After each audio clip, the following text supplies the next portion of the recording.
Hi everybody, this is the Awake of 1947 bound volume. I found a nice little article here in the January 22nd, 1947 Awake. It's called Who Thinks for You? Propaganda challenges the individual to use his own mind. Pretty interesting, coming from the Watchtower. Who thinks for you? I'm gonna have to put this as a scan to make it easier to follow. Who thinks for you? And this article was written by the Watchtower, but for those who know the Watchtower, it exposes at the same time the Watchtower. Sort of hypocrisy. So I'm going to start a bit lower. You can read for yourself the first part. The target of the propagandist is the mind, and highly developed communications have laid bare the mind of the masses to his pictorial and verbal barrages. By wave after wave and sustained round-the-clock attacks, the professional propagandist seeks to subjugate the minds of the people and to mold public opinion to suit selfish interests. Wherever one turns, he is met by direct frontal assaults, or victimized by subtle flank attacks or ambushments. Propaganda is aimed at the public from the newspaper column, blares at them from the radio loudspeakers, which Rutherford did very often in the past, flashes from the motion picture screen, jumps at them from advertising billboards, rolls out in sonorous tones from pulpits, and when the harassed victim turns to the comic strips for escape, they are greeted with another dose. Individuals, groups, and nations practice propaganda in their endeavor to think for the people.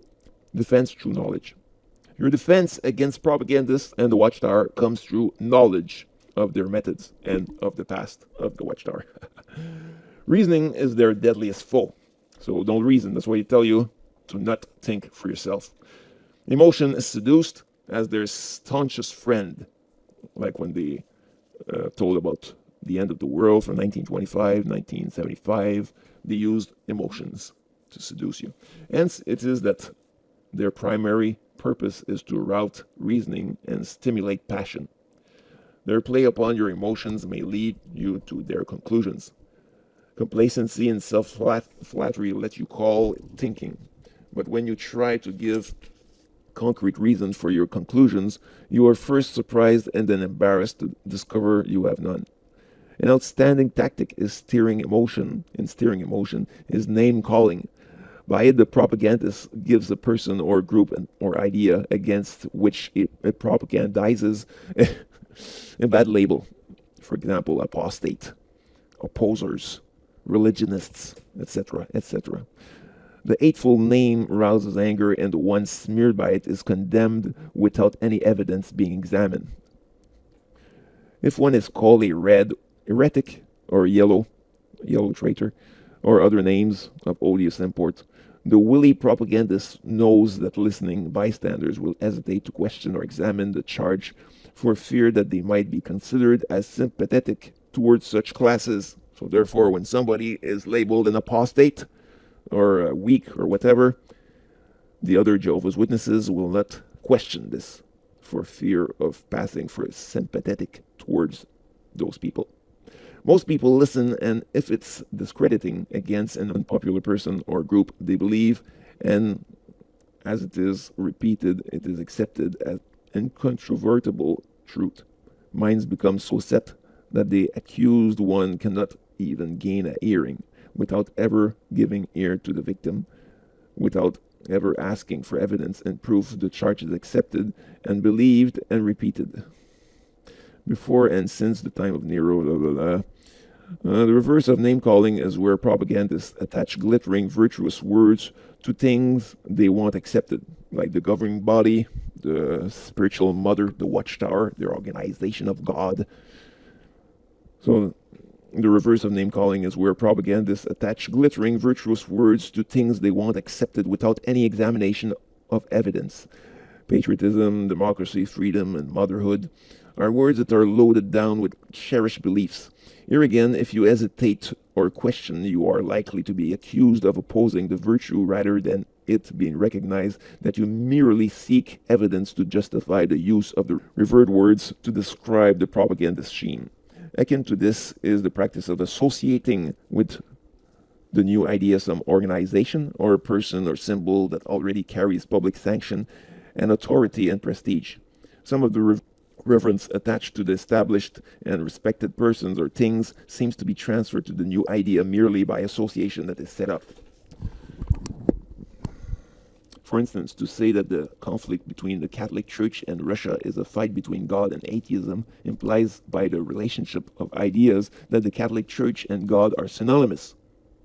Like attaching the organization to God, or saying there's a heavenly organization parallel to the earthly organization means that the Watchtower is heavenly, it's of God. By such false but subtle transfers of emotion, the clever propagandist sugarcoats a pill otherwise distasteful. An organization ruling you is distasteful, so they sugarcoat it with attaching to it God. That's the organization of God.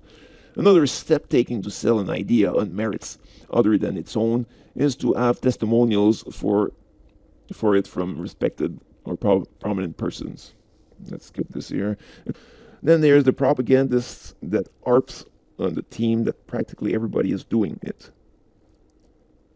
So you have to follow the Watchtower, you have to do what they tell you because all the other Jehovah's Witnesses and right standing are doing it. Go door to door, you have to do it. You have to always be better and better and better because all the other Jehovah's Witnesses and right standing are doing it. The few holdouts must follow the crowd. Be one of the gang that since the majority does it, it must be right. If you hold out, you seem to set yourself against the world or against the Watchtower, a rather conceited position, he suggests.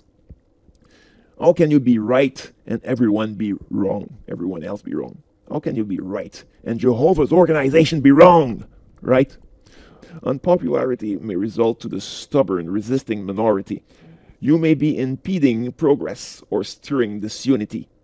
Right? If you question or if you study the Bible, check the Greek or the original Hebrew and find some little faults, find some error, find some false prophecies, you might be impeding progress of the group, of the organization of God, or stirring up disunity, or preventing 100%ism.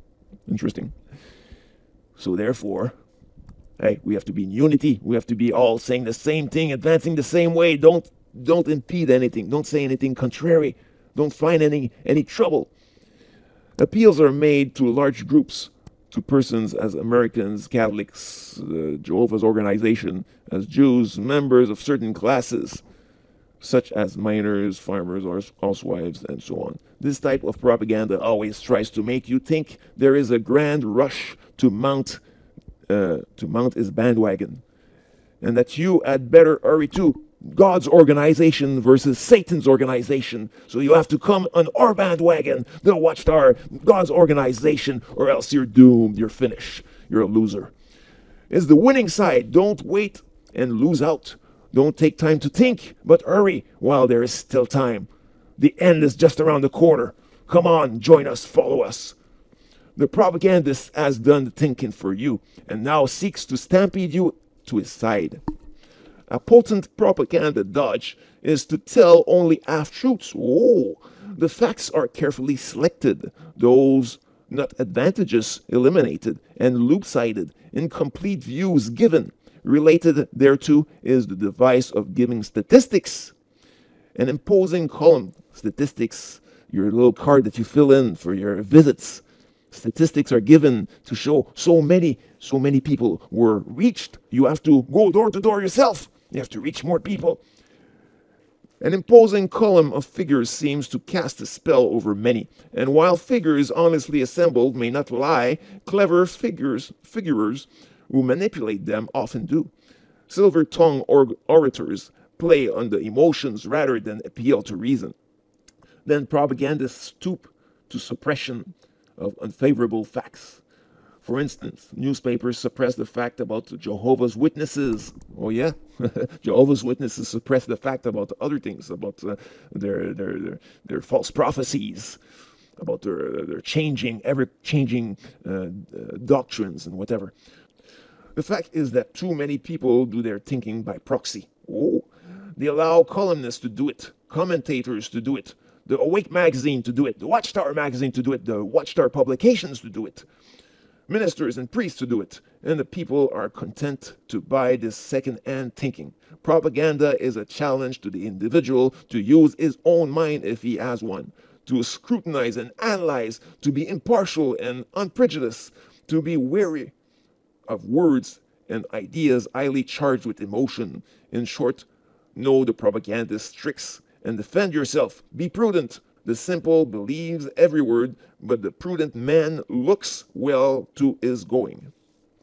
Verify all facts. Don't just swallow the Watchtower propaganda. Thank you very much.